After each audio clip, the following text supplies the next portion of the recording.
Atmakur sub division పరిధిలో Pavanapadu PS లిమిట్స్లో మనకు 14/9/2024 తేదీన సిద్ధయ్య అనే వ్యక్తి మిస్సింగ్ అయినట్లు వాళ్ళ భార్య శివమ్మ కంప్లైంట్ ఇస్తే మా ఎస్ఐ గారు కేసు నమోదు చేసి దానిపైన ఇన్వెస్టిగేషన్ చేస్తారు. సురేష్ ఎస్ఐ గారు, పావనపాడు ఎస్ఐ గారు 10వ తేదీన అతని బాడీ 17వ తేదీన బాడీ ట్రేస్ అవుతుంది. బాడీ ట్రేస్ అయిన తర్వాత 174 సిఆర్పిసి కింద సస్పిషియస్ డెత్ కింద కేసు నమోదు చేసినారు.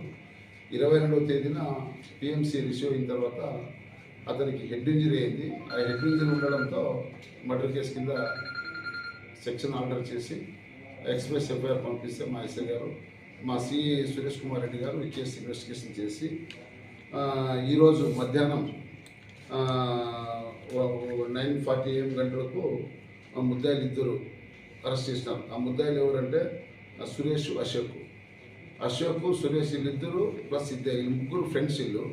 వీళ్ళు ఫ్రెండ్స్ ఉన్నప్పుడు కొంచెం బాగా మద్యం సేవించే అలవాటు ఉంది.